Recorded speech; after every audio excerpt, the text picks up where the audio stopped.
Gustong patawan ng Toll Regulatory Board ng penalty o parusa ang mga motoristang depektibo o kulang ang load ng RFID pero dumaraan pa rin sa mga expressway.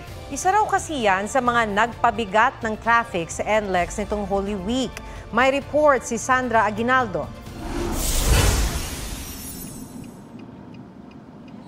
Sumakit ang ulo ng mga motorista sa haba ng traffic sa NLEX noong Miyerkules Santo. Humaba kasi ang pila sa tollways gaya sa Balintawak Toll Plaza. Pero hindi lang daw yan dahil sa dami ng sasakyang sabay-sabay bumiyahe palabas ng Metro Manila.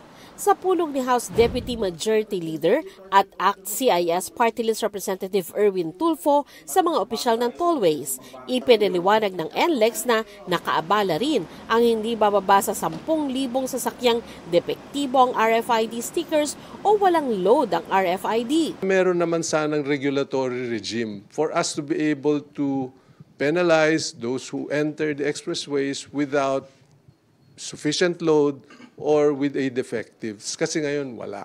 Ayon sa Toll Regulatory Board o TRB, maglalabas ng kautusan para magpaskil ng signages na bawal pumasok sa tollways kung walang RFID load. Pag dilabag yan, pwedeng matikita ng motorista. Plano ring alisin ang mga boom barrier sa mga toll plaza at gawing cashless ang transaction simula sa Nobyembre.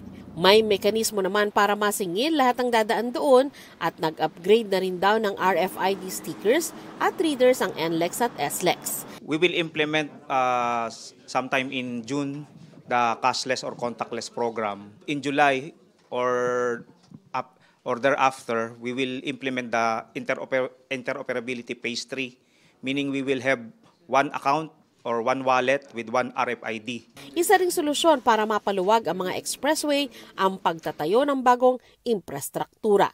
Ginagawa na namin yung kailangan para mabawasan yung mga ganitong problema sa mga tollways natin. Sandra Aguinaldo nagbabalita para sa GMA Integrated News.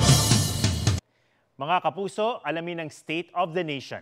Mag-subscribe sa GMA Integrated News sa YouTube. Sa ating mga kapuso abroad, samahan nyo kami sa GMA Pinoy TV at sa www.gmanews.tv.